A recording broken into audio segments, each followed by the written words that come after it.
What is going on, you guys? Madam Roast Beef here. I just finished my live stream of Outlast 2. I wanted to give you my quick opinion on what I thought of the game. I'm pretty exhausted. I actually just streamed for 12 hours, so I just wanted to whip up a quick video just to let you guys know if you should buy it, is it worth your money, and is it an improvement from the first one?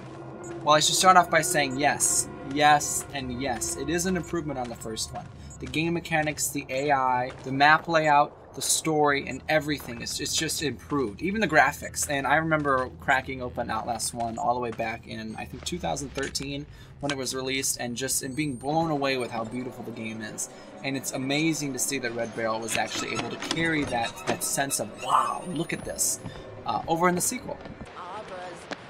For those of you who aren't really 100% on board with the whole running, hiding, and dying kind of horror games, you might not be too happy to know that there is no weapons in the game. There is no way for you to fight back. I think actually in the Outlast in the beginning, the words were run, hide, and die. I mean, that's pretty much what it is. Run, hide, and die.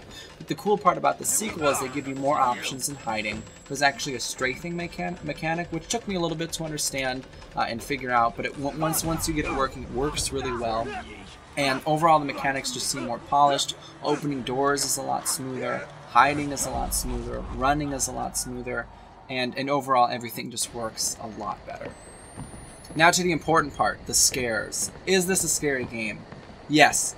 Yes, yes, yes, yes. And the story is worth it 100 times yes. It's a good game. It is a very, very good game. I would go as far as saying it's one of the best horror releases since Alien Isolation, if not the best since Alien Isolation.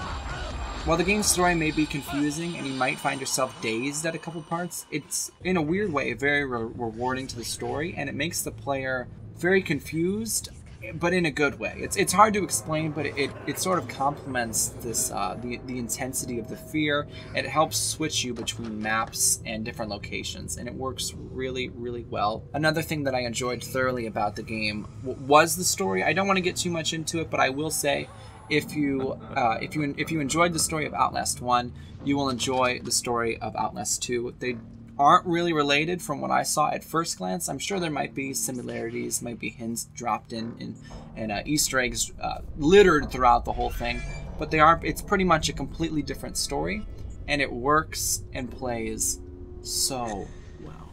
Pretty much the only downside I would say about the game is the poor level design and the price. For a $30 game, you get about 6 hours of content, and although those who paid $60 or $90 for a game like Resident Evil 7 like I did, it's a much better price here, but still, I would have been happier, more satisfied, and content with my purchase if it was a little cheaper. Red Barrel never seems to get level design right. There's a lot of areas where you find yourself saying, where the fuck do I go? I actually, during the live stream, I was in a couple areas for around 10 minutes just trying to figure out where to go. And I would say in a pretty linear first-person horror game, that's not acceptable. It gets actually quite frustrating and takes away kind of the fear aspects. Luckily, it's much better than the first game. Red Barrel actually marks areas where you need to go at least some of the time, with bloody handprints, blood drag marks. So usually if you keep an eye out for that, you'll have a pretty straightforward path. But in the areas that it's not, it can be pretty confusing. My verdict on the game would be an 8 out of 10. The price needs to be dropped $10, and then it's definitely worth it, and level design needs to improve. Something that I think would be really cool if Red Barrel did is if they released DLC for free. Then that would definitely make the $30 price much more worth it. And aside from the minor complaints I have, everything else is a perfect representation of what a sequel should be. Improve on what the game has, make a better story, have something to say, and make it terrifying. That's how you make a good horror game. But I hope you guys enjoyed my little quick review. I will see you in the next stream, and thank you so much for watching.